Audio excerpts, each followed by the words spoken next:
Bible మించి ప్రపంచం ఎక్కడికి పోలేదు. ఏదైనా కొత్త విషయం వచ్చిందంటే అది ఖచ్చితంగా బైబిల్లో ఉండి తీరుతుంది.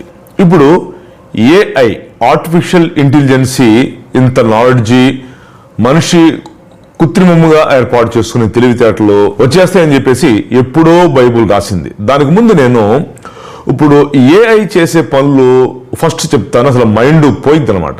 ఏఐ మనిషిలా పనిచేస్తుంది. 6 చేసే పని అదొకటే ఏఐ చేయగలదు. ఒక విషయంలో ఒక కొత్తదనాన్ని ఇది పుట్టించగలదు. ఇది ఫస్ట్ 1956లో ఆర్టిఫిషియల్ ఇంటెలిజెన్సీ స్టార్ట్ అయింది.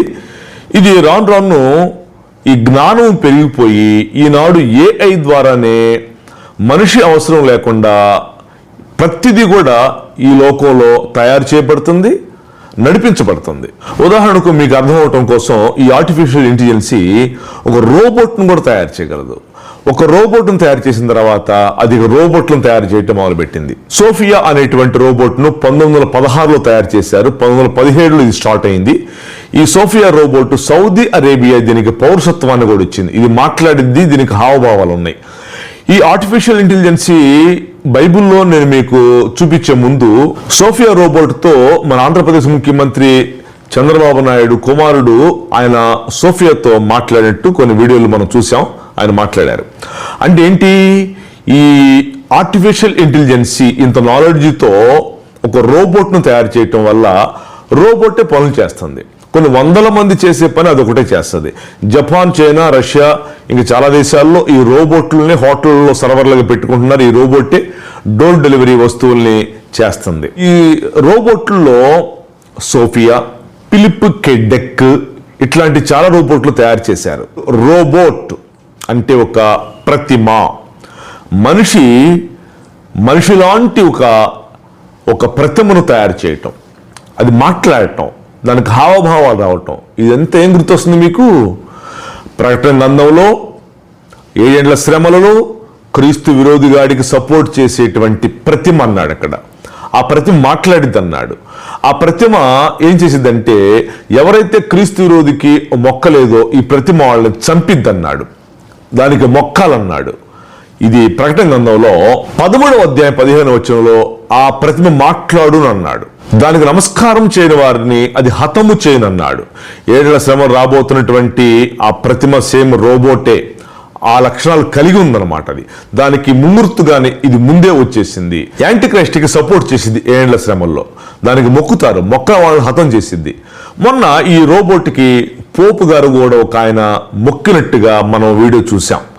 ఇట్లాగున ఆర్టిఫిషియల్ ఇంటెలిజెన్సీ ఇంత నాలెడ్జి అంటే ఎదుటి వ్యక్తిలో ఏం ఆలోచిస్తున్నాడో, ఏం మైండ్లో ఆలోచిస్తున్నాడో ఈ వ్యక్తి తెలిసిదంట. ఎంత ప్రాబ్లం అండి. భార్య మైండ్లో ఏముందో భర్తకి, భర్త మైండ్లో ఏముందో భార్యకి, ఇలాగ తెలిసినప్పుడు కాపరాల్లో గొడవలు, చిచ్చులు. సో ఈ రోబోట్ వ్యవస్థ అంతా సైతాన్ లక్షణాలు కలిగినటువంటి వ్యవస్థ.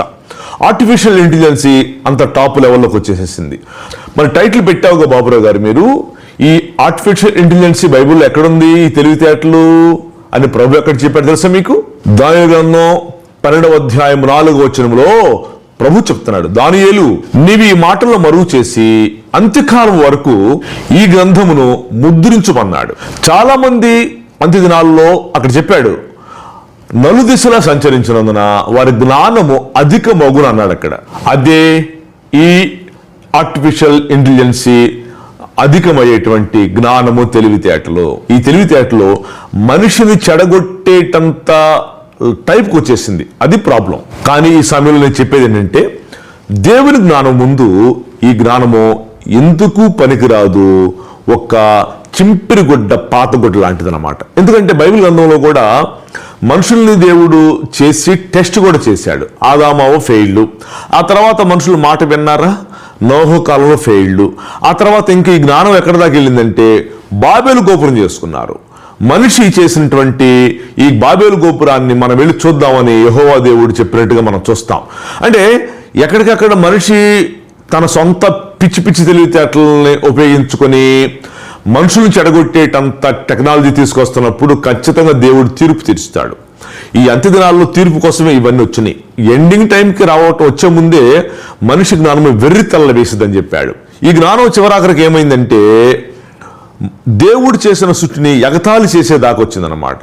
నువ్వు చేసేదేంటి మనిషిని, నేను కూడా చేస్తా, ఆర్టిఫిషియల్ ఇంటెలిజెన్స్ అంటుంది, నేను కూడా చేస్తా మనిషిని. డాలీ అనేటువంటి గొర్రె బొమ్మను చేశారు, నేను కూడా చేస్తా. నువ్వు దేన్ని చేసావో దాన్ని నేను చేస్తా, మనిషిని చేస్తే నేను కూడా మనిషిని పుట్టిస్తా. ఇది నెక్స్ట్ ఒక వీడియో చేయబోతున్నాం, దాంట్లో ఇంకా ఎక్కువ మనం చూడబోతున్నాం. కాబట్టి ఆర్టిఫిషియల్ ఇంటెలిజెన్స్ బైబిల్లో ఎప్పుడో ఉంది. ఇది ఆనాడు చెప్పాడు దానియేలు 12వ అధ్యాయంలో, మానవుని జ్ఞానము నలుదిక్కులా సంచరించడం వల్ల మనిషి తెలివి పెరిగిపోతుంది, ఈ తెలివిని మంచిగా వాడుకుంటే బాగుండు. నేనేమనుకుంటానంటే సువార్థికులు దీన్ని వాడుకోమని చెప్తా. సువార్త చేసేటువంటి పాస్టర్స్, సేవ చేసేవాళ్ళు ఈ ఏఐని వాడుకొని, ఇప్పుడు అక్కడ దాకా ఎందుకు, మనం వాట్సాప్ వాడుకుంటున్నాం, యూట్యూబ్ వాడుకుంటున్నాం, గూగుల్ వాడుకుంటున్నాం, ఇవన్నీ వాడుకుంటున్నాం, ట్విట్టర్ వాడుకుంటున్నాం, ఇవన్నీ దీంట్లో వచ్చినాయి. వాడుకొని దేవుని సువార్త త్వరితగతిన మత్తయి 24 చెప్పినట్టుగా అనేక ప్రాంతాలకు వెళ్ళిన తర్వాతే ప్రభు రాకడ వస్తుంది. మరియు రాజ్య సువార్త సకల జనులకు సాక్షాత్మై లోకమంతటా ప్రకటించబడును, అటు తర్వాత అంతమవుతుందని చెప్పాడు కదా. అందుకు వాడితే ఇంకా సూపర్గా ఉంటుంది. కాబట్టి ఈ విషయాలు మీకు అర్థమైందని భావిస్తున్నాను. God bless you.